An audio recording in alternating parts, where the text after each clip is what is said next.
লজ্জাজনক ঘটনাই তীব্ৰ চাঞ্চল্যৰ সৃষ্টি কৰিছে আটাৰীঘাটৰ উত্তৰ নাওবান্ধাত। লম্পট যুৱক সঞ্জিত সৰকাৰৰ কামনাৰ বলি হ'ল 21 বছৰীয়া যুৱতী।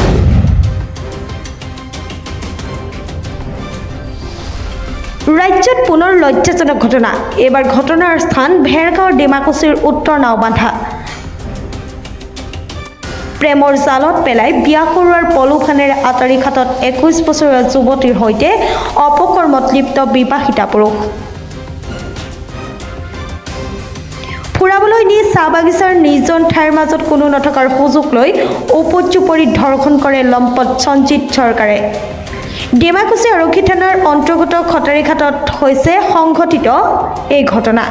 ঘটনা অনুসৰি আটাৰীঘাটৰ এগৰাকী 21 বছৰীয়া যুৱতীৰ সৈতে উত্তৰ নাওবান্ধা গাঁৱৰ এটা সন্তানৰ পিতৃ তথা সঞ্জিত সৰকাৰ নামৰ যুৱকজনে মিছা প্ৰলোভন দি প্ৰেমৰ জালত পেলাই উপৰ্যুপৰি ধৰ্ষণ কৰে।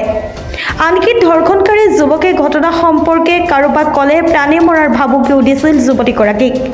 প্ৰেমিক যুগলৰ দৰে ৰোমাঞ্চ কৰিবলৈ বুলি চাহ বাগিচাৰ সৌন্দৰ্য চাবলৈ যোৱাৰ চলেৰে কোনো নথকাৰ সুযোগতে নদীৰ পাৰৰ বাদলাপাৰা চাহ বাগিচাৰ মাজতে সঞ্জিতে কৰিছিল ধৰ্ষণ।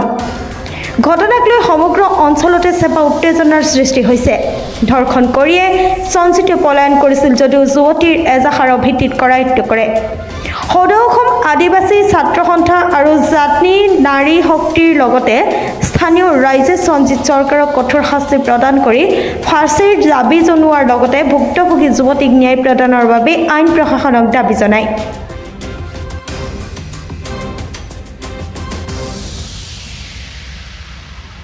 যে আমাৰ আটাৰীঘাট অঞ্চলৰ উত্তৰ নাওবান্ধা নিবাসী সঞ্জিত সৰকাৰ নামৰ ল'ৰাজনে তেওঁ প্ৰয়াত সোমনাথ সৰকাৰৰ পুত্ৰ হয়। আমাৰ এইখিনি অঞ্চলৰ এগৰাকী দুখীয়া ঘৰৰ আদিবাসী ছোৱালীক ধৰ্ষণ কৰা বুলি ছোৱালীগৰাকী অভিযোগ দিছে।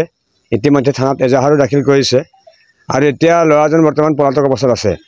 আৰু আমি লক্ষ্য কৰিছোঁ বৰ্তমান আমাৰ এইখিনি অঞ্চলত এনেকুৱা এটা শ্ৰেণী সৃষ্টি হৈছে যিসকল মানুহে আমাৰ দুখীয়া নিচলা মানুহখিনিৰ ছোৱালীবিলাকৰ ওপৰত টাৰ্গেট কৰি লৈছে। তেওঁলোকে বিভিন্ন প্ৰলোভনেৰে সেই ছোৱালীবিলাকক ক'ৰবাত নি কামত নিয়োজিত কৰিব বিচাৰে, ধৰ্ষণ কৰে, বিভিন্ন সময়ত তেওঁলোকৰ নিৰ্যাতন চলায়। তো মই এইবিলাক সম্পূৰ্ণভাৱে যাতে বন্ধ হয় তাৰ কাৰণে আহ্বান জনাইছোঁ সকলোকে এই বিষয়ত লক্ষ্য কৰিবলৈ। আৰু যিটো আজি অভিযোগ উঠিছে ইতিমধ্যে ছোৱালীগৰাকীয়ে আটাৰীঘাটৰে ছোৱালী হয়, তেখেতে থানাত এজাহাৰ দাখিল কৰিছে। মই প্ৰশাসনক দাবী জনাওঁ যাতে অতি সোনকালে আমাৰ এই ধৰ্ষণকাৰী লম্পট সঞ্জিত সৰকাৰ তেওঁ গ্ৰেপ্তাৰ হ'ব লাগে। যোৱাকালি ঠিক 7টা মানত আমি খবৰ পাওঁ যে এই আটাৰীঘাট উত্তৰ নাওবান্ধা গাঁৱৰ লেট সোমনাথ সৰকাৰৰ পুত্ৰ সঞ্জিত সৰকাৰ নামৰ ল'ৰাই এটা পুত্ৰ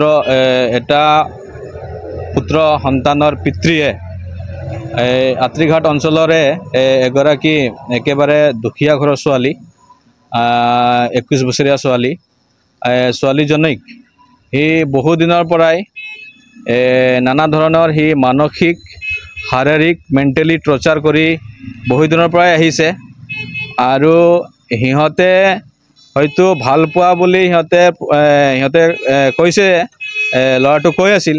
কিন্তু যোৱাকালি আমি যিহেতুকে ছোৱালী আৰু ছোৱালী ঘৰৰ পৰা গম পাওঁ যে ছোৱালীজনীক ল'ৰাজনী ফোন কৰি মাতি ফুচলাই নি আমাৰ এই শুক্লাই নদীৰ বাদলাপাৰা চাহ বাগিচা নোপোৱাৰ আগতে নদীখনত ছোৱালীজনীক ফুচলাই নি সিফালে কিবা কথা আছে তোমাৰ লগত এনেকৈ ধৰণৰ সি ফুচলাই নি ছোৱালীজনীক সি ধৰ্ষণ কৰিছে।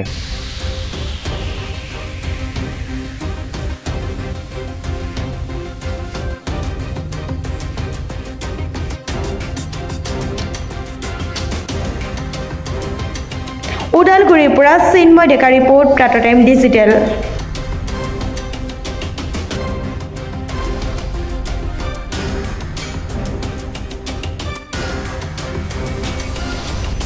অসমৰ সংবাদ জগতখনৰ বাবে এক সুখৰ খবৰ।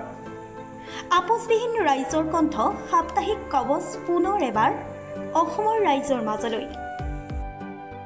স্বত্বাধিকাৰী প্ৰণীতা কলিতাৰ দ্বাৰা প্ৰকাশিত আৰু আপোচবিহীন একাংশ নপুৰণি অভিজ্ঞতাপুষ্ট সাংবাদিকৰ দ্বাৰা প্ৰচাৰিত তথা eco printing press Guwahati Katabari গড়চুকত মুদ্ৰিত সাপ্তাহিক কবচ এতিয়া অসমৰ বিভিন্ন প্ৰান্তত উপলব্ধ।